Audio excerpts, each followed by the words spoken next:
Good day, all. In this session, we are going to discuss on the clinical anatomical significance of scalp as SCALP Part 2.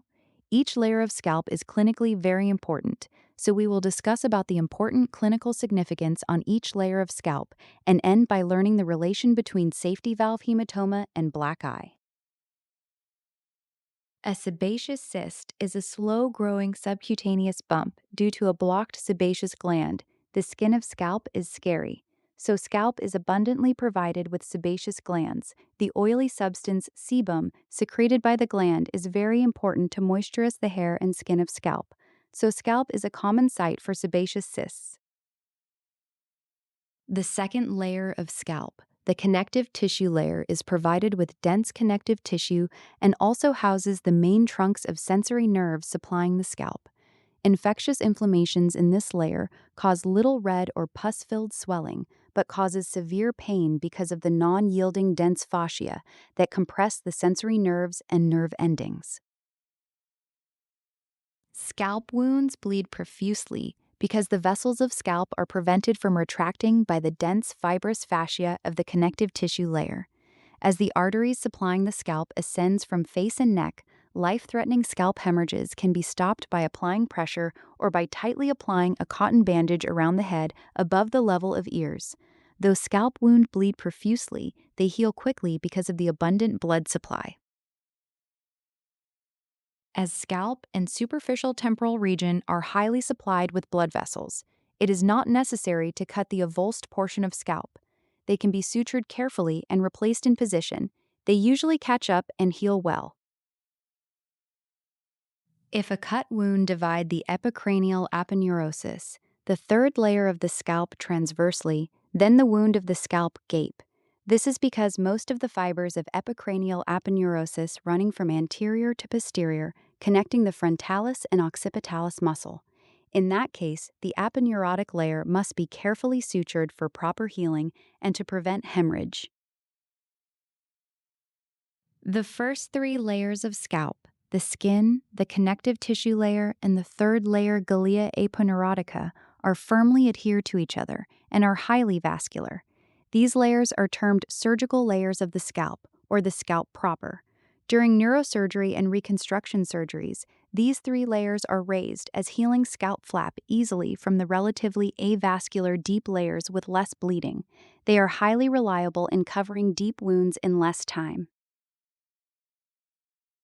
The layer of loose areolar tissue, the fourth layer of scalp, is known as the dangerous area of the scalp, because the emissary vein, which course here, pass through the emissary foramen and drain into the intracranial venous sinus, may transmit infection from the extracranial veins or from scalp to the intracranial venous sinuses.